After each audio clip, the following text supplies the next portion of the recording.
change. Rob's in for Lee. And it's, Rob, Newcastle 1, Chelsea 0. We'll touch in more depth about the game, but what was that moment like when you see Isaac Hayden put the ball in the back of the net? Truth is, I didn't really see him because I was in the Leeds' east corner. So I saw the killer of a ball come in from Saint-Maximin, and the next thing I know, everyone is jumping around and celebrating and shouting, and it's pure ecstasy from then on. So I didn't actually see it until I saw a match the day afterwards. But that feeling of knowing it was 1-0, it was incredible because we were under the cosh. Chelsea had dominated us throughout that second half, didn't they? And to grab that completely against the run of play, to grab that with our first corner kick of the game, wow. Couldn't write it. Definitely. If you want to get involved with the show tonight, if you want to WhatsApp us on the messaging system as well, it is 074 764 971 66. You can get your questions in. There's been a lot of questions for Chris tonight about darts, about football. The Percy have bought the league by Gav Kennedy, so I wouldn't even play Sean Brown on a Thursday, mentioned by Gav, which is obviously interesting to say the least. But yeah, Chris, obviously the Chelsea game yesterday, there was a few changes. Emil Kraft came in at right wing back. Both the long stocks were dropped. Yeah. Shelby came in with Hayden in the middle, and you've also got saint-maximin. Who are you most pleased to see back for Newcastle? I was pleased to see saint-maximin, but I'm very surprised they started him. To be fair, obviously a big game against Chelsea. It was just a big shock, but it proved right. Who knows more than Steve Bruce? He done the right decision by starting him, because you could see he was tired near the game, and he just whipped a nice ball in for the winning goal. So hey, he knows more than me. So he knows a little bit more than what we probably make out, doesn't he, Robin? Yeah, Alan saint-maximin came back, and it was just his energy that we've missed. It wasn't obviously his best game in a Newcastle shirt, but like Chris mentions, big assist, and it ended with a big win. Yeah, we absolutely love him, and I absolutely loved it when he posted on Twitter this week sort of a video of someone doing the moonwalk to Michael Jackson, and with the caption, "When you no longer feel any pain." And I just thought, that is a sign. That is a sign we are going to see him this weekend. I'd have been more than happy to see him start against Oxford. I think that would have been a really nice warm-up match for him, especially a month, 6 weeks. It's a long time to be out with injury. So, but I think yesterday, like you say, it wasn't his best performance. But last night, especially with the result, it's as if he's never been away. Yeah, for sure. A big injury worry though, Chris. Jetro Willems looks a nasty one. He's been quite crucial to how Newcastle play this season. Firstly, how disappointing is it to see him off, and might be probably off the rest of the season by the look of it. But how good was it to see Matt Ritchie come back in? Well, that's it. Obviously, Willems has been brilliant the last few games. Ever since that little mistake at home to Arsenal on his debut, I think he's just getting stronger and stronger, and he's actually fit into the team nicely now. And it was disappointing to see him go off so early in the game as well, where Ritchie had only played that game against Rochdale. That was the only game he had played since having a big injury. So it was the risk what you had to take. He's going to have 75 minutes under his belt as well, and he was brilliant when he came on, and it's just nice to see him back. But unfortunately, we're still going to have to get a replacement for Willems as well, so we need more bodies through the door. That's another worry for us. Yeah, definitely. There's another message coming in from Jake Ferris. I'm going to see Chris Dobey at the arena in March as well. So you've definitely got one fan, Chris, for the game on the 19th of March. Jake will be there to make sure that you got some support as well. Let's just talk about Matt Ritchie though. I don't know if you've seen this, Chris, online, but obviously when Hayden scores and he's knee sliding, Ritchie has his own celebration of kicking corner flags. I've seen that. And he had a very, very good accuracy by the look of it. The corner flag seemed to hit this bloke, where it's very, very painful. I don't think I've ever seen that on a football pitch before. No, I think Matt Ritchie just likes to kick anything. I've seen him kick a few things when he's scored, but it just shows the passion he's got. Obviously, he's not a local laddie, but you could see the passion he's got. He wears his heart on his sleeve, and that's what I love about him as well. He gives his all every game, and obviously it showed. He was playing for Bournemouth. We won the championship. He went up with Bournemouth, and then he came straight to us when we won the championship. It just shows you what he thinks of the club. He knows it's a big club and it deserves a bit better. So hopefully we can do something while he's there as well. Yeah, he definitely cares. You can't. That's one thing you definitely can't say about Matt Ritchie. He does not care because he generally does. But going on to the game yesterday, Chelsea had a lot of possession and they did obviously Jorginho and Kante got a lot of touches, Rob, but they didn't really do a great deal with it. Tammy Abraham was probably Chelsea's biggest threat. Obviously hitting the crossbar, but it was offside. Went round Dubravka, but couldn't really get the shot under control. Yeah, that was in the second half. I can think of Kante having a strike in the first half. But going into half-time, in terms of a Chelsea point of view, Chelsea didn't really make Dubravka work too hard, even though they had a lot of possession of the football. True, very true. Although they dominated, like you say, Dubravka, it wasn't the most standout performances, but he dealt with everything that came his way. There's only one brilliant save Dubravka made. I say that as if it's below par by his standards. I mean, it is, to be fair, isn't it? One brilliant save from him in a whole game. It is below par by his standards, but that's all he had to deal with. But yeah, they didn't really test him. Didn't test him, and that just let it. And I was just expecting a clear goalless draw, but wasn't to be, thankfully. Yeah, for sure. What was it? In terms of Newcastle, Chris Joelinton hit the crossbar from a header. It's just that would have been the perfect bit of luck for him as Newcastle's number 9 against Chelsea on the TV. It was a really good header. It was coming at quite a height, but so close. Yeah, it was. It was obviously a great chance, and if he had scored that, then he would have gotten a lot of confidence from that. But unfortunately, it hit the crossbar, and we got our chance at the end because it didn't look like we were gonna do anything in that game. To be fair, they created a lot more chances, and to be honest, you touched on before when Abraham took around. I thought he would have buried it.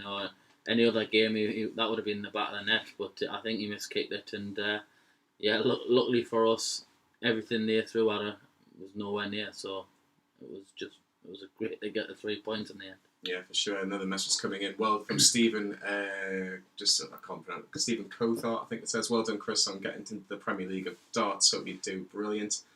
I think obviously Joelinton was obviously a player that was just not getting that look, Rob, and now Fernandes had that chance as well with a free header from about 7 or 8 yards out. Did you think we were going to rue that opportunity? I think, well, when you play against Chelsea, you're not going to get many chances. And so I think with the game yesterday, it was a great effort from both Joelinton and Fernandes. Great efforts, but I did think, those are the chances. Chances like that don't come easy against the top side. And I think the fact that we were on top for that first half hour, but after that, it just seemed to be all Chelsea. So I did think, yes, perhaps we have missed the chance to win the game, but at the same time, a goalless draw still. I'd have still happily taken that before kickoff and at the 89th minute, to be honest. Yeah, for sure. There's a few more comments coming in. Vivid Archer says Fernandes should have hit the target. And can you see what Philip Kears is saying, Rob, on that comment? It's about Joelinton, isn't it? Philip Kears, yes, Joelinton much better yesterday. Hayden was phenomenal. Lascelles was superb. Fernandes brilliant, and Clark flawless. Get in the 2. Yes, for sure. I think a lot of people. It is Mike's standards in the way. I'd love to say I can multitask, but I think we can speak. Many blokes can multitask, to say the least. Chris, second half, you've talked about Tammy Abraham going around the goalkeeper missing. Ritchie clears one off the line. Willian drags a shot wide. Did you think? I think it's going to be one of those days where Chelsea will just probably get one and nick it late on and probably just do enough for the 1-0 win? Or did you expect Newcastle maybe to do something a little bit different second half? Nah, I thought they would nick it like they always do. It's typical Lampard. Yeah. I think there was a shot late on when they tried to clear it. Did it fall to Emerson and he drifted it just wide. I thought any other day that would have been the top corner. It's just our luck. But nah, I thought they were. After the start of missing those, I thought if we just sat back, tried to defend, we could get a point. But now we got that vital win in the end, and I'm very surprised the keeper didn't do a bit better. Obviously, for to stop Hayden's header, but who's to know how he's seen it come in? But nah, I'm just over the moon that they got there. We didn't expect the win, but we got it. Yeah, for sure. We'll touch about the goal a little bit later, but obviously Chris is saying, Rob, Chelsea attacking. Emerson has that shot that just goes wide. It looked from the Gallagher, it was going straight in the top corner. I thought, Dubravka's not getting anywhere near that. Do you feel maybe Chelsea would just turn the screw ever so slightly and we just had to stand firm almost? I think when Chelsea, they did have their best passage of play came in more or less the 70th minute, around that time. So I think when they tried to get the goal and when they realised it wasn't happening, I think that it reached a point after the 85th minute or so that it was either going to take something special for them to sneak it, or I think they might have been satisfied themselves with taking a point away from St James's. Yeah. There's a question for Chris. What will the score be on Tuesday against Everton? We're going to touch on about a little bit in part 4, but just briefly, what do you think? Do you think Newcastle can get anything against Everton? It's a hard place to go. I was there when Ben Arthur scored that and that 1-0 win. That was a great game. It was a good memory of one of the away trips I went on, but as long as Pickford's in that, anything can happen. I'm going to go a 1-1 draw. 1-1 draw. He's only got little arms, hasn't he? Yeah, that's it. What? Just a personal question. What is the best away game you've ever been in? Yeah, best away game. It was probably in the Championship. We beat Preston 1-0. Kevin Nolan scored. And I got dragged from the top of the stand all the way to the bottom. And the just atmosphere, it was great. I'm sure it was a nighttime game. It was like midweek. And it was great because it was the first one I went to like with a group of friends. I normally just go 1 or 2, but there was like a group where there was 6 or 7 over there, and obviously being a Monday night, it was just a great laugh. Obviously being amongst all your friends who I hadn't seen in a while as well. So yeah, it was good to get the victory. Couple of fizzy lemonades. It's cheap in Preston for a couple of fizzy lemonades as well, by the way. Especially back then days, I think about £1.80 a pint, I think. But let's go back on the Chelsea game. Joelinton has that shot a few minutes from the end, Rob, where he's just in the moment and thinking, I'll just hit it. And when it comes back from saint-maximin, did you think that was the opportunity missed that we were going to have? It was a half chance at best for me, I think, because I think in that situation when the ball comes to him, he's never going to have more than 3/4 of a second, is he? As soon as he's latching onto that loose ball, all of a sudden Chelsea players are going to come rushing into him to close him down and take the ball off him, because that's the only way that they could monitor him all night. So I think Joelinton, he took the shot on at the only time that he possibly could. So I think it's more down to good Chelsea defending and closing down the fact that he missed that. Chris, if Joelinton doesn't score, say, 8 to 10 goals this season, would you try, if you were a Newcastle owner, manager, would you try and get rid of him, or do you maybe persist with him for another season? You'd probably hang on to him for at least another season, because nobody's going to pay 40 million. There's not a chance. And you don't want to give up hope on him. If you paid 40 million, you want at least a couple of seasons with him. And say if you sell him and he went and started banging the goals in, and you sell him for like 10, 15 million, you'd be absolutely devastated. But you've got to hold out another season at least. Like I said before, people take longer to adapt to the Premier League, and hopefully he can find his feet sooner or later. There's a question from Jake for you, Chris. It says, who do you think will win the league this year? It's only a one-horse race, isn't it? Without a doubt, I think the league's over and done with now. Obviously, Newcastle threw this position away back in the past, but I can't see Liverpool dropping many points this season. They look too strong. They've got a good defence. The two right back and left back, Robertson and Trent, unbelievable. Van Dijk, and they've got the front three that can't stop scoring. So it's going to be some task if they were to throw the league away. And I can't see them throwing many points away. Do you think they will beat the Arsenal's unbeaten record of 49 matches? That is. I would like to see it because I'm not a fan of Arsenal. I don't like Arsenal. I've got a lot of friends who support Liverpool, so it'd be good for my mates and that if they were to do that. But nah, I can't see the will because there's that many good teams now. The standard I think is a bit better now, but they're doing all right now. They've only dropped. I think it was when they drew with Man United. I think that's the only game that they've drew, is it? So yeah. So, literally, yes.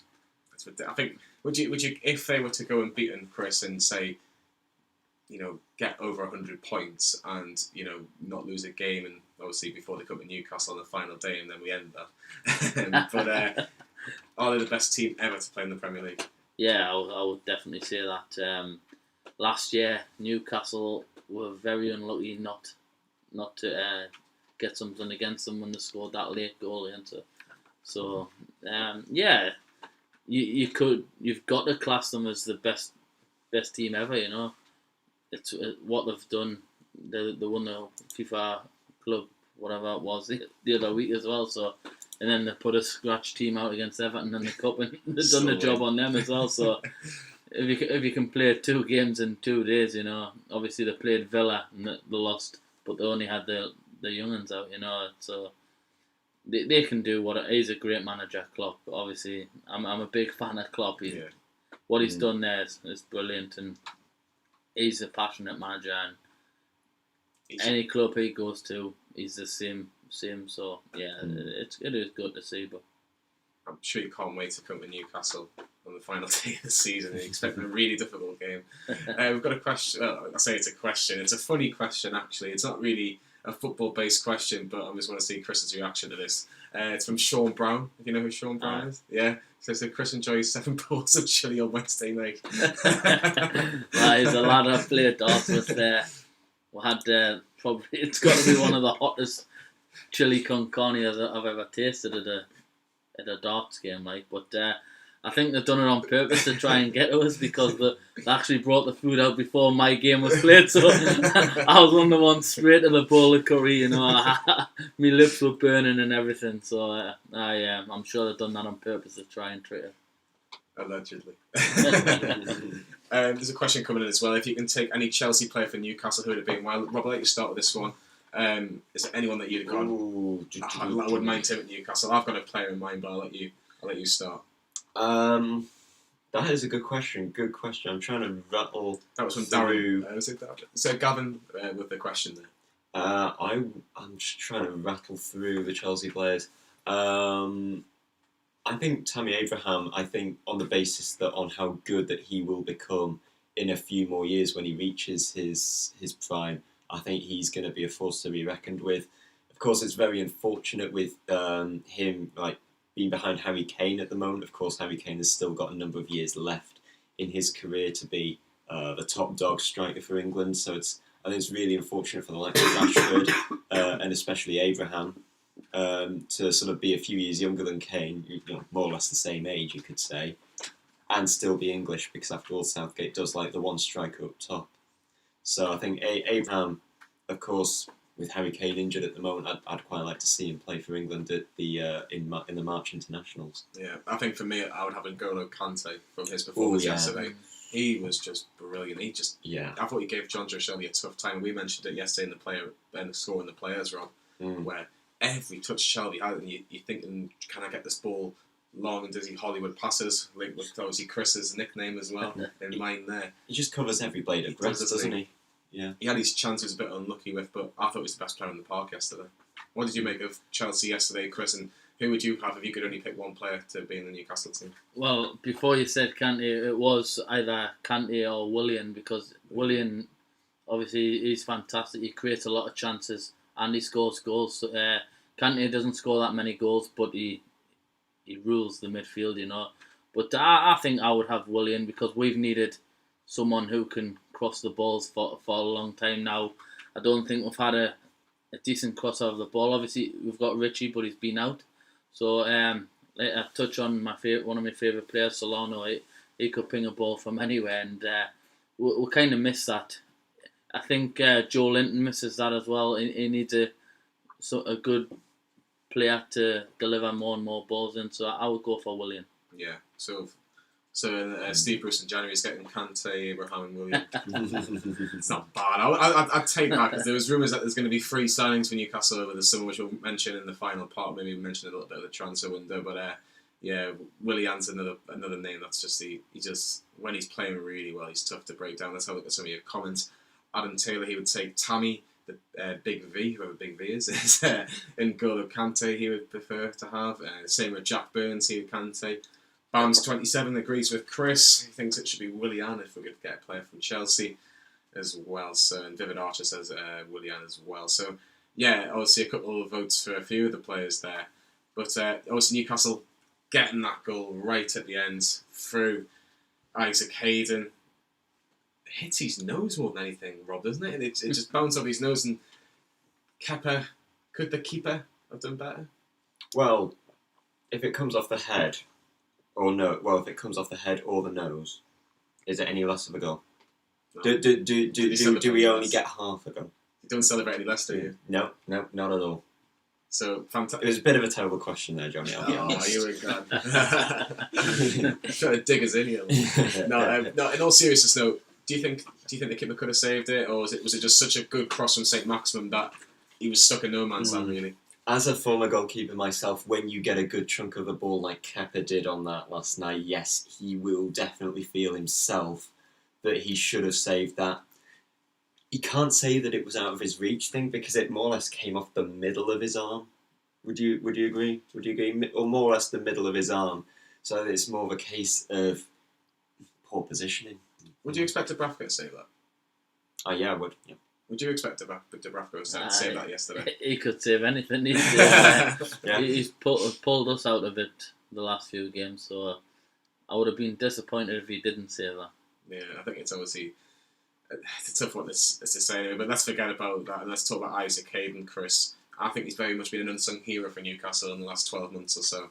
If you want to get your comments in, by the way, I should mention 074 764 97166 if you want to message any of the team tonight. Obviously Chris is here as well. But what have you made of Isaac Hayden in the last 12 months or so at Newcastle? Because he always wanted to leave, he stayed, potentially wants to sign a new contract, but he still puts in very good performances. Well, that's it. He's been fantastic. Obviously he had home, he missed home, he wanted to be with his family, he had problems at home, but he's there every week. He's probably one of the first names on the team sheet. He's just brilliant, He's strong. He's what we've missed the past few years, and it's great to have someone like him in the team who he's probably looks more comfortable with the players, because we seem to be playing with the same players around each game now, and he looks more and more comfortable game by game. So yeah. There's another question, and we'll go back onto the football very, very shortly, but this is actually really big in dart as well. Thoughts on Lisa Ashton getting a tour card at the PDCQ school today, Chris? Obviously, I think she becomes the first female darts player to get a tour card, which is it's really, really big in terms of obviously PDC darts in particular. Can she do well? Can she threaten this year? Or do you think it's just maybe getting more and more experience in the PDC event? Without a doubt. She'll not be scared of anybody, trust me. She's fantastic, and I've kept up to date all week with Q School, and I was absolutely gutted for her the other day losing in the final. But she deserves it. She's shown what she can do on the floor. She's played in the Challenge Tour. She's took up big players on the Challenge Tour as well, and fair play to her. I don't want to be one of the ones that come up against her next year, but hey, I'm sure we'll cross paths sometime in the next 2 years or so, and she deserves it. So hopefully she can do well. This is a question that's just come in. Could darts become like a mix? Could they do like a mixed doubles tournament, or like maybe could you see maybe like maybe not a proper event, maybe like like an exhibition, maybe where you have say the 8 best female darts players and the 8 best male darts players, and maybe have some sort of tournament where it's like a doubles, 701 doubles or something like that. Do you think that could work? Or yeah, you can do anything like that in an exhibition. There's a lot of different people trying to do different things in the exhibition work, but I couldn't see that on the tour. Obviously, 128 players on the tour. It's hard to pick 128 women players. It's but you could pick at least 10, maybe it's 8 to 10 women players that are capable of doing things on the tour, and it's nice to see Lisa get on the tour with us. Yeah, for sure. Rob, as I can't see because of the microphone, Michael Brooks is mentioning something about Isaac Hayden. I think it's something to do with an unsung hero. Yeah, Isaac Hayden is an unsung hero at Newcastle, always at it, and should be the first midfielder on the team sheet every week. I think for me, I can read. Yeah, I can't remember the microphone stand over you. That's just an excuse. If all the midfielders are available, I'll ask this to both of you, Rob. I'll start with you, Rob. If all the midfielders are available, is Isaac Hayden the first name on the team sheet in terms of our centre midfielder options? You've got to bear in mind, when it comes to team selection, you've got to bear form in mind. And I think he's always someone who always puts a shift in whenever he plays. I mean, on our player ratings videos, I don't think he ever scores less than 6 or 7. Yeah. 7, yeah. Well, there was one game when he got sent off back in Leicester, back in September. I'd say that's the only real letdown point of his season. But he's done really well to fight his way back into the team, and since then he's just done what Isaac Hayden does best. Yeah, Chris. For you, if Isaac Hayden is the first name on the team sheet, who's next to him all the time? Touched on before, Sean Longstaff. Obviously, he had a red card that got him out of the team, and then he had an injury after that. But Shelvey, he pings the balls. It's just whoever suits in the midfield with Hayden. And we touched on it again earlier on. Matty Longstaff, every time he seems to score, he seems to get dropped, and he's doing nothing wrong. But you've got to give the lads a chance. But for me, it will be probably Hayden and Sean Longstaff in the midfield. Do you agree, Rob, Hayden and Sean Longstaff?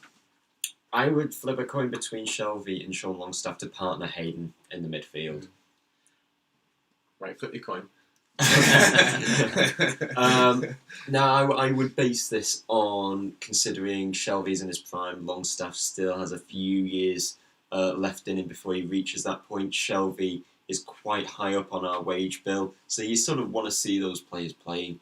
So yeah, I would prefer with Shelvey, but I would usually I'd like to rotate really. Yeah, for sure. Let's get a clip on the reaction to the Chelsea game yesterday with ourselves and Newcastle Fans TV. Ritchie for me would be a good option on that left-hand side, and Almiron doesn't like the left. He likes to be a bit more centre. So for me, I wouldn't say no to that against Chelsea on Saturday or Everton on Tuesday if he's not ready to do 70-80 minutes. But it was just good to see him get involved, and yeah, he looked like the Ritchie of old. And again, this is probably the perfect opposition for him today. I'll go 9 out of 10 for him today. I thought that's quite strong. That he's a contender for man of the match. And Miggy 4 in 7. He's doing the business, and I said to you off camera before that he might end up being the top scorer in the amount of people that slated him. The majority of us on this channel backed him, and he's now proven the goods. I know it's League One, but just consider the form that he's in now. He's the threat. He looks so much more assured. He's confident now. He wants to take on a player. He wants to shoot more often. I like it now. I'm going to on the team sheet for me. Yeah, he's Alan saint-maximin. Obviously, we want him back. Of course we do. But I said this in the radio shows that we're not missing him as much as what we thought, because Miggy's banging the goals in and he's getting on the score sheet and he's scoring and he's assisting, he's running, tracking back as well. His work rate. I'm going to score him a 9. Joelinton. Yep. Finally scored. You could see how much it meant to him and some of the fans, and I'm really chuffed. I know League One opposition, say what you like about that, but tonight was the night for him to just get that monkey off his back, just to try and unleash what the real Joelinton can do. And I think we really saw it tonight, because even at 3-0 after half an hour, he was still by far and away. Did he have to score tonight? It was one of those things that would have really, really helped. Even without scoring, I'd have still given him a high mark. But tonight, even after 3-0 after half an hour, he was still by far and away the hardest working player out there on the pitch, constantly grafting, constantly closing down. And, you know, we were sat in front of some really negative fans that were nitpicking every single possible little bit. I mean, yeah, it wasn't a flawless performance, but at the same time, everything that he was doing, he was tracking back, he was winning the ball in really good positions. I think for me, he's got number 9 on his back, and for me, he's got a 9 tonight.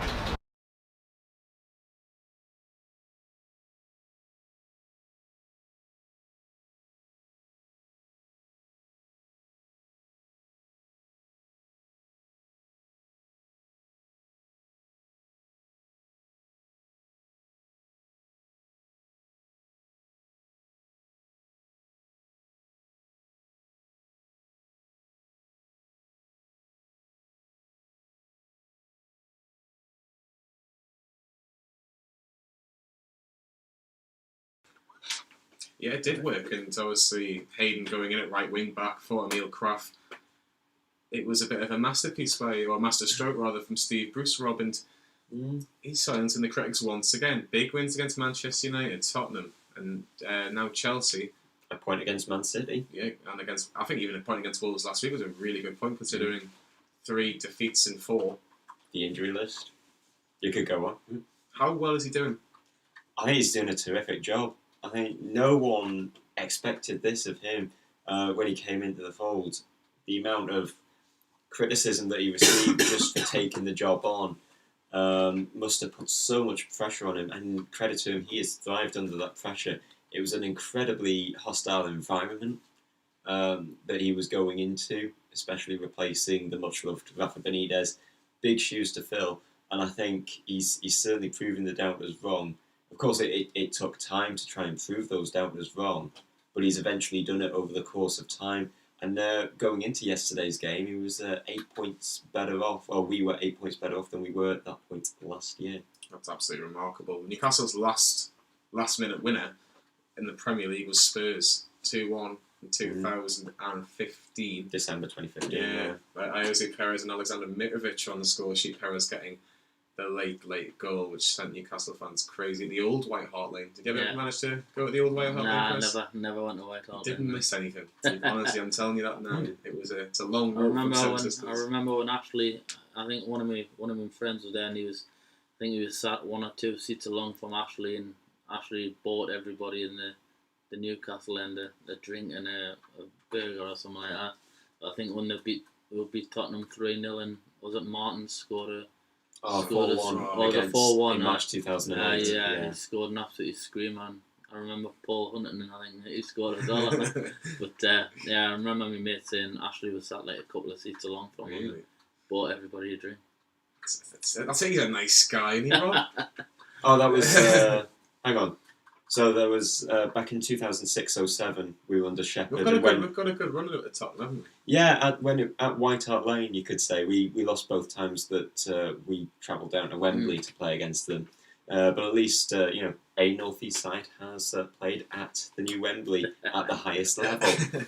Not that I'm hinting at anything, of course. Definitely not.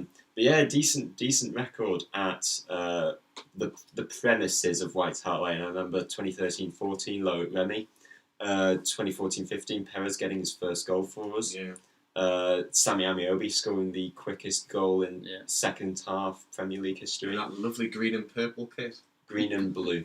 I've got it myself. That was horrible. It was one of the worst kits going on. I don't know if that green and blue kit or the yellow kit. When Clive was there. I'm certainly not on a par of that. I do like our away shirts when we have a nice blue or an orangey one like we've got this season. Yeah, I like the one from last year, like the old 1995, 1996. It's actually behind Chris, you can see with Philippe Albert, something like that. That was quite nice. But that would be something I would like to have more often. But yeah, if you want to contact us, we've got just over half an hour left of the show. It's 0747 649 7166. Last couple of points before we go on another break. Chris, 29 points now. He's sitting 12th place. Same points as Arsenal and Everton, just outside the top 10 on goal difference. Do you think Newcastle probably just need maybe 3-4 wins from now to make sure they'll still be a Premier League club next season? Well, that's it. You look every year. You look, if you get to 40 points, then that should be safe. You know, it's a big game on the Tuesday against Everton. Obviously, with them being on the same points, you want to brush past them, and you've got to look at the games that they've like struggled. They drew 0-0 at home to Brighton. Well, we could have won that game. It was a scrappy game, and they've picked up points against good teams and thrown them away against the teams where you expect them to do things. So it swings and roundabouts, and hopefully 4 or 5 more wins can secure that. Yeah. A couple of comments saying, OFM Mountain Striker, White Hot Lane. Anyone remember that Thunderbolt? It was fantastic. January left 2007. Yeah, 1-3-2. Nicky Butt came off his sick bed and scored the winner a few minutes later. Very good stats, very good knowledge. All up there. Philip Kears, only need 4 more wins now and we're safe. Do you think 4 wins? Or do you think that's maybe even just 3 wins, maybe? Three wins, but obviously 4 definitely. We should be safe for 4, but it's picking those games where we're going to get those wins. We need to start performing against the lower teams in the league, and instead of throwing away silly points. Yeah, and the final point before we go on a break, man of the match. Who was the man of the match for you, Rob, yesterday? Oh, you've got several candidates there, but I think it's got to be Kieran Clark. Kieran Clark. Absolute. Yeah. So when I say that we defended resolutely, 99% of the time I'm referring to Kieran Clark's excellence in that defence. He could actually be decent for Aston Villa. You look at Aston Villa now in the bottom 3. Yeah. Well, who was your man of the match yesterday, Chris? Clark played well. He was fantastic, but other than that, not many showed a great deal. But Kante was brilliant for them, you know. So, but for us, Kieran Clark was solid at the back. So I would agree. Kieran Clark, man of the match from us.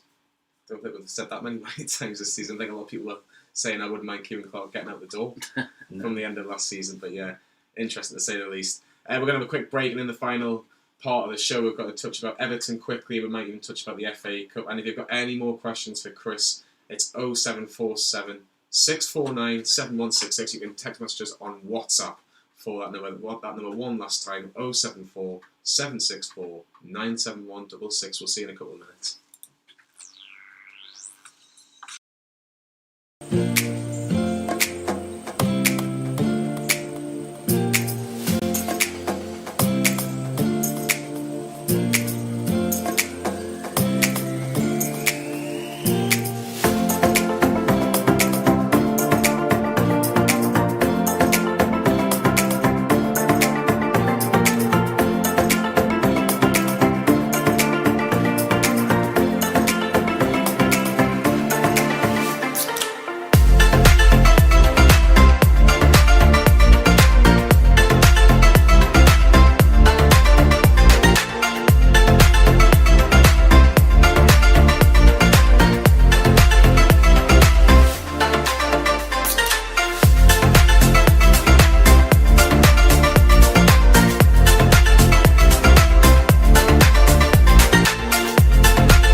Softies. We're here with Rob. We're here with Chris Dobey.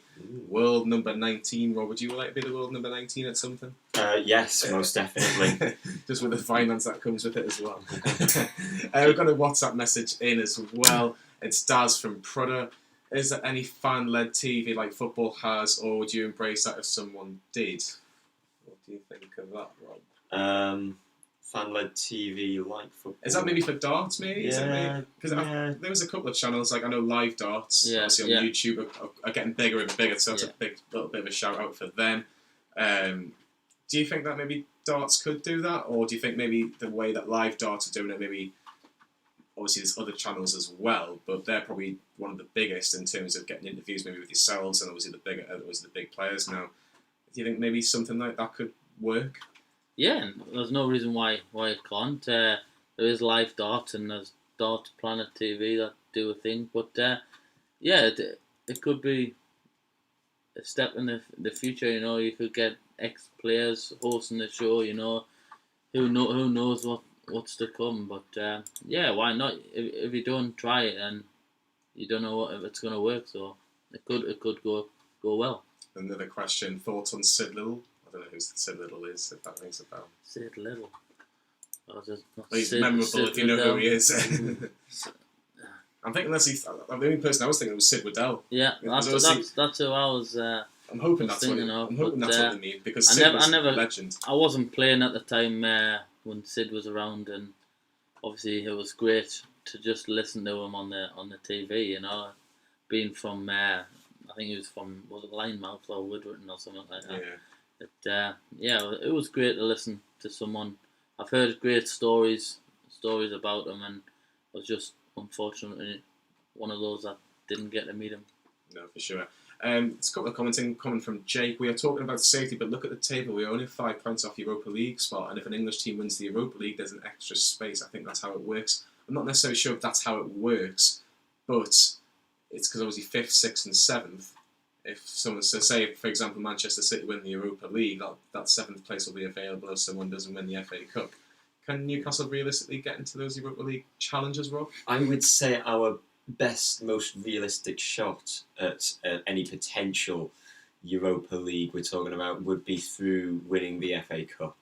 And I think we've reached a point where, yes, we shouldn't really be talking of safety. We only need just a few wins in the league to secure mathematical safety or thereabouts. So I think this is a perfect opportunity to put full strength sides out in every FA Cup match that we have coming up. And so I think, Oxford, we should be beating them. And then we'll just go from there in terms of see where we go from the 5th round. Steve Bruce has been there before, so he's no stranger to a cup run. And he took Hull City to an FA Cup final. And of course, no offence to Hull City, but at that time, they were around the same point that we were, sort of mid-table Premier League, and they still pushed on to try and win the FA Cup, which they so very nearly did. So I think I would love it if we had that, win a trophy, get into Europe. Bob's your uncle. Happy days, yeah. I actually know Keith's my uncle. Oh, terrible. Yeah. Chris, I know your girlfriend's sitting not too far away, but if Newcastle, say, get to an FA Cup final or a Pro Tour event on the same day, ooh. What time are you getting to Wembley for? No, I touched on it earlier on. If I'm defending money, unfortunately, even for an FA Cup final, the dart comes first. You know, it's got to be done. That if I wasn't to make an event and I lost out and it dropped down the place and didn't get us into the TV competition, then it would be my fault. So now I would have to go with work commitments first. But I'll always be there watching if you know. That is dedication, that, Chris. That is a good answer. We're going to talk about Everton. And we've got a WhatsApp message, actually. We'll see what the WhatsApp message is. So this is from Fernando from Team Valley. What do Chris's family, why think of him being in the limelight? Is it weird for them? I'll give you a little... We'll not put it on camera, but thumbs up, thumbs down. Do you like Chris being in the limelight? Yeah, big thumbs up. Do you find it more pressure when your family's watching you, or your girlfriend at night? But is it really, really tough knowing that they're watching or they're not a million miles away, because I can imagine when you get thousands of people watching on Sky and ITV, something like that, that's hard enough, but if your loved ones are there, it's quite tough. Yeah, no, I don't get nervous at all. It's obviously, my mum's got a pretty loud voice, so she's pretty annoying. You can hear that voice in the background, but no, I like them being there. It gives me the support I need. Whether they can't go, not many of them went to Dublin. My uncle came out and a couple of friends came out over there, and then they went back after a couple of games in, and I was just by myself. But if I'm by myself, I focus a lot more. But it's nice to have them there as well. So yeah, they're all behind us 100%. That's good. I think you need that family, especially in darts, like you say. You only get maybe 5-6 weekends off a year, so you must be very understanding of the demands that you have to do every year in, year out now. That's it. It's a job that you've got to dedicate your life to. Obviously, if you do well, you said there, you get 5-6 weekends off a year, and obviously you want to do well, so you're looking at being away from home for that long, living out a suitcase. That's probably the hardest part, living out a suitcase, come back, changing the suitcase, getting new clothes in, and then doing away again, But it is hard being away, but you've got FaceTime and that on now on your phone, and it's great. Obviously, you've got a little one, so not that he speaks to as much on FaceTime, but it's just nice to have the back. So you found at least your local competition, like the Pro Tour events are only in Barnsley and Wigan. Yeah. Like I know not the most glamorous places in the whole wide world, but they're not a million miles away from home either. So it's not the worst result, I suppose, in terms of those events. But when you see people going to New Zealand and Australia and America, and obviously the Pro Tour events are all over you got the European Tour now as well. Yeah. It's just crazy how darts is going, isn't it? Well, that's it. You've got the likes of people from Holland and Germany on the tour. They're flying every week, and you got to feel sorry for those guys. But last year was a tester. We had a couple of Pro Tours out in Germany ourselves, and this year we've got 4 Pro Tours out in Germany, and we've got 2 in Holland as well this year. So that's new to the game, and they're just expanding, trying new things out, and it'll be nice to make a change of series from the Metrodome and Barnsley and in Wigan, where we spend most of our weekends. But it's just a nice change. I don't know. I think Wigan away is a tough away day to do anyway. When you just look around the place, and if you're doing that some weekends I went to Wigan away twice. We lost 1-0 both times, and I think Shearer hit the post and it went along the line. The look to see, obviously it was a goal, but 1-0. Jason Roberts scored. It was a nightmare trip home. It was a nightmare trip. I think it was Wigan's first season in the Premier League. Yeah, 2005 or 6, and we had a ball over the over the that line, was it last year. But it wasn't given. Yeah. Let's talk about Everton on Tuesday. We only played Everton on the 28th of December. Rob, a 2-1 defeat. Dominic Calvert-Lewin kind of stole the show that day. He seems to be the man in form for Everton at the minute. He seems to be getting on the score sheet. He's under a new lease of energy or burst of energy under Carlo Ancelotti. Is he the player that we've really got to watch this season, or on Tuesday rather? I'll be honest. I don't think he's one of the top Everton players. Really? I mean, it's a bold statement, I know, but I think they're a bigger fish there in that Everton squad. Richarlison, I've heard that he might be. He is a doubt for the game. Which would be a huge relief for us. But I think Yemina is a really good defender. I think Bernard is a top-class winger. He's still finding his feet, but I think you give him 1 or 2 opportunities and he can really cause you trouble. So I think as long as you stop the service, you're stopping Calvert-Lewin, and I think we need to focus on stop the service. What have you made of Everton from what you've seen this season, Chris? Because obviously Marco Silva getting sacked after they got beat 5-2 at Liverpool. Ancelotti comes in and ambitious to say the least, getting a Champions League winner of the calibre of their manager that they've gone for. Do you feel that Everton are beatable? Yeah, definitely. They've spent a lot of money and they've done that in the past and it hasn't worked. I'm very surprised they got Ancelotti in. Ferguson It was 3 games unbeaten. He came in and sorted the team out, And I wouldn't like to be on the wrong end of Duncan Ferguson, that's for sure. And he done great. But new man in charge, obviously, is a great manager. But they're definitely beatable. I've watched them the past few games. They haven't been brilliant. And like I said before, as long as Pickford's in it, you've always got a chance. Oh, little arms. Yeah. Rob, Jordan Pickford, there was a mention today. No, it's Jordan Little Arms Pickford. Jordan Little Arms Pickford. There was a mention today. Nick Pope put in a man of the match performance for Burnley today, saving Jamie Vardy's penalty and Leicester losing 2-1. There's an argument for Nick Pope maybe giving more of an opportunity to start for England. Do you think that Jordan Pickford's hanging on to his England #1 jersey by the barest of margins at the minute? Well, if I was Gareth Southgate, I'd have gone with Nick Pope a long time ago. That's not just me being a Geordie, being harsh against a Mackham for being because he's a Mackham. This is my genuine opinion. I much prefer Nick Pope as a goalkeeper to Little Arms Pickford. Chris, obviously Rob's touched on Little Arms. He doesn't get the best reception against Newcastle fans, and obviously you remember that game last year at St James as he just lost it. Really, just didn't know what to do really. But is he Everton's weak link?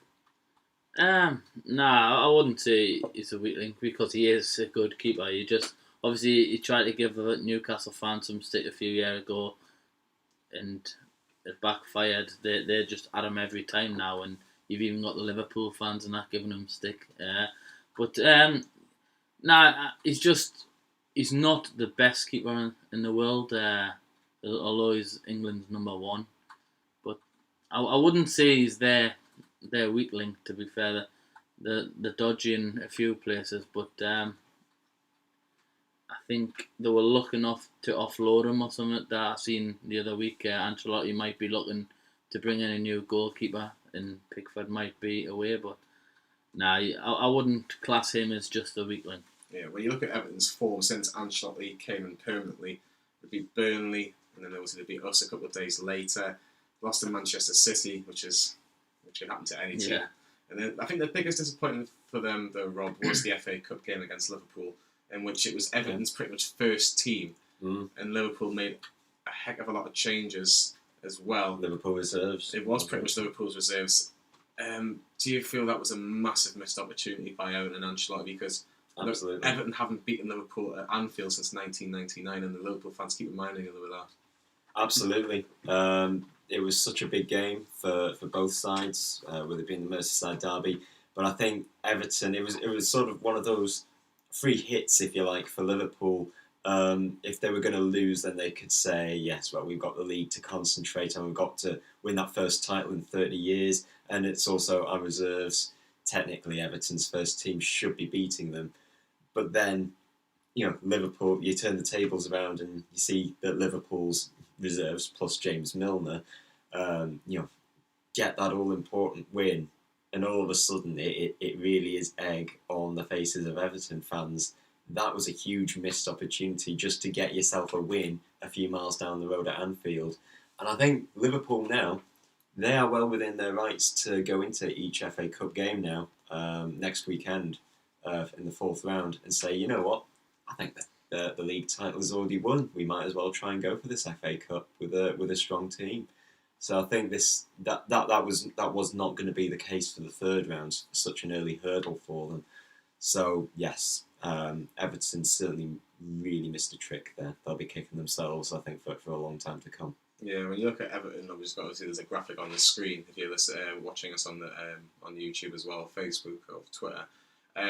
Everton's biggest weaknesses are defending against skillful players. Miguel Almiron and saint-maximin. Surely they've got to be 2 players, Chris, that can go. I like the sound of that. Yeah, definitely. As long as you've got those two playing and working alongside each other, then there's always a chance. But I touched on it before. Pickford, he's dodgy. He is capable of a mistake or two, and you've got to punish that. Whether he makes a mistake, you've got to pounce on it, and hopefully they make 1 or 2 mistakes on Tuesday. Yeah, for sure. Timo Pukki, there's a little question for Chris there. Would you have him at Newcastle if Norwich were to be relegated? He's proved he can score goals, so there's no reason why we wouldn't have him at Newcastle. And did he get a hat-trick against Newcastle? Unfortunately. There you go. That answers your question. Of course, he's proven to score goals, so you'd be stupid not to have him in the team. Yeah, for sure. What would you have him if Norwich got relegated? Like I say, No. Would you actually not? No. He's had one good game all season, coincidentally against us. And on that day, we made him look like Lionel Messi. Since then, I mean, what has he done? He has scored a few goals. Norwich are, he's scored a few goals, but Norwich are bottom for a perfectly good reason. They don't get goals. But he's the only one that seems to be getting goals. Todd Cantwell? No, but like who's the top goal scorer for Norwich? He's got 9 more yeah, than Joelinton anyway. He's got a lot more than Joelinton. Maybe, but I look at him and I just think you got lucky back in August when you played against us, and since then I've just not rated him. He squanders a lot of chances, especially yesterday. I know Norwich got that all-important win against Bournemouth, but no, I think there's a lot bigger fish that we could aim for if we were in the market for a striker in the summer. Yeah, for sure. I think obviously that's got to be a position that we'll have to look at either in January or at the end of the season. Everton did get a draw yesterday. They drew 1-1 against West Ham against their former manager David Moyes. He set up giving West Ham the lead, and then Everton equalising through Dominic Calvert-Lewin that we've mentioned. Predictions then, lads. I'll let you start, Chris, with the game on Tuesday. I think you said previously that we potentially could get a point. Yeah, Do you still feel that? I'll stick with a 1-1 draw. If you can go there, it's a hard place to go. But if we can get a draw, I'll be happy with that. Rob? Yeah, I second that. A 1-1 draw. I think it's one of those. I do think it's been a little bit ambitious. I can't see us getting the win though. Can't see us getting the win. A little bit ambitious. They are very good at Goodison Park or Everton. So yes, 1-1 for me. I think I'll agree with you. I think 1-1. I don't want to. I'd love to be different, but I think Everton are playing okay, but Newcastle I think should go into that game with a lot of confidence from that game against Chelsea, where if that should be the thing that really gives all the players a kick up the backside that goes, you know what, we haven't really done a great deal, but we still managed to get the win over the line. So Newcastle, hopefully they get an extra point, move on to 30 points, and then you're counting down how many points do we need from now to the end of the season. We still have got a game on Saturday. Obviously, with the Premier League, we still have a game on Saturday, which is the FA Cup against Oxford. Oxford actually beat Newcastle 3-0 at this stage a couple of years ago. I think it was 2017, when Oxford beat Newcastle by 3-0. A forgettable day. I think Newcastle actually played quite a lot of youngsters that day. But Mitrovic missed a penalty. Really? Yeah. Curtis good. Curtis good player. Not so good. I remember him. Curtis sometimes not very good. It wasn't a great day overall, but at home, you would expect that Newcastle would get in the 5th round. And we've mentioned the fact that we love a good cup run, Rob, but I'd love to think Newcastle, if we can get a half-decent draw in the 5th round, then you're thinking a game against anybody in the quarterfinals, I think, which will... You never know. You never ever know in football. We're going to have won the FA Cup in the last 10 years or so. I think when you get to the quarterfinal stage of any competition, whatever team you're in, even if even if a team like Liverpool or Man City also get to the quarterfinals, you reach that quarterfinal stage and you think, yeah, we're quarterfinalists for a reason. You're in the last 8. There is a serious chance that you could possibly go on to win this. I think that for me, 7 years ago, that's what made the Europa League exit so heartbreaking. Because we got to that quarterfinal, we were unbeaten at home throughout that tournament, that competition. So yeah, it was heartbreaking for me, but I still had that hope that we were able to go on and win that, because it was just eight teams left. Yeah. The question's coming for you, Chris. How much did Newcastle miss Solomon Rondon from last season? Yeah, they do miss him because obviously he got a lot of goals for Newcastle. He wasn't the greatest striker, but he knew how to hold the ball up. He even got back and defend, and he would get the goals for them. So, yeah, he is for me. He's a big miss, and I thought he would have done well for £16 million. What they were wanting from him. I'm surprised they didn't just splash the cash and just pay that. Whether he would have flopped this season or not, 16 million to 40 million for Joelinton is a big difference. Yeah, for sure. And we'll just go through all the scores there from this weekend if you've missed anything this over the last 24 hours or so. Watford 0, Tottenham 0, Troy Deeney missing a penalty for Watford yesterday lunchtime. Tottenham night scored right at the end. It was about a millimetre away from being a goal in the 92nd minute. All square at the Emirates. Arsenal 1, Sheffield United 1. A great result at Chris Wilder side, did really well in their first season in the Premier League. Brighton 1, Aston Villa 1. Pepe Reina played and conceded, but Villa got a point away from home for Jack Grealish at the end. Man City 2, Crystal Palace 2. Aguero on the score sheet twice for Manchester City, but it wasn't enough for goals from Cenk Tosun and an own goal from Fernandinho was enough for Crystal Palace to take a point back down to London. As Rob mentions, Norwich with a 1-0 win over Bournemouth after Steve Cook for the fantastic. It's a great save, wasn't it? Great save. I don't know if you've seen it, Chris. It was a flying save, wasn't it? Yeah, it was a good save. It reminded us a bit when Stephen Taylor Taylor against Aston Villa. No, he put it around the corner like it was a good save, and yeah, hey, it was going to go in the back of the net. So whether he's done the right decision or not, I'm not too sure. But question is, if that was a Newcastle player that did that, bearing in mind that if you let that go in, but you play the rest of the game with it's 11v11, what option would you have taken? Well, that's it. You got more chance 11v11, and you got more chance of scoring. But you're sacrificing a goal if that happens. I wouldn't have done it because you want to be playing. Yeah. So I wouldn't have done it myself. No, definitely not. St Mary's Southampton have been on a fantastic run at the minute, but they were 2-0 up and Ritchie sitting in the top half, Rob. Yeah. But Raul Jimenez getting 2 goals in the second half and completing the comeback, and Wolves are flying at the minute, 3-2 win away from home.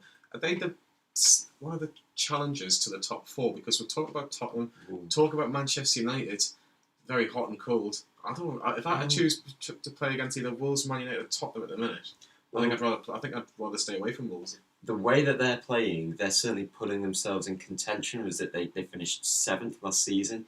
Just yesterday, Raul Jimenez became Wolves' highest scoring Premier League goal scorer, and he's only been there for 18 months. So I think that's a terrific achievement for Nuno Espirito Santo. The way he's got those players, they are his players. He's got them together. The chemistry just seems to be on another level to every other team at the moment. So I think top 4. I think you got to fight your way past the likes of Man United, past Chelsea. There's also Sheffield United in that mix as well. Yeah, for sure. In today's games, Burnley 2, Leicester 1. Leicester took the lead through Harvey Barnes, but Burnley equalised through Chris Wood, the former Leicester player, and then got the winner from Ashley Westwood, who drilled his shot into the bottom corner. Absolutely no chance of Kasper Schmeichel. Jamie Vardy did miss a penalty for Leicester at 1-1. And in the big game at Anfield, Liverpool 2, Manchester United 0. Virgil van Dijk giving Liverpool the lead from a header from a corner. It was actually little Brandon Williams that ended up marking him for the corner, which I found very peculiar, very strange. Yeah. But Liverpool made sure of all 3 points, with Mohamed Salah getting a 93rd minute winner, which means that Liverpool, Rob, 16 points clear of Manchester City with a game in hand. Do you think they can get this league wrapped up in March? Ooh, that's certainly a shout. I was just thinking the other week that if they don't do it, if likes of Man City or Leicester manage to overtake them at the end of the season, at least people actually talk about them as the biggest Premier League bottlers rather than us. Can you remember that, Chris? The 95-96 season.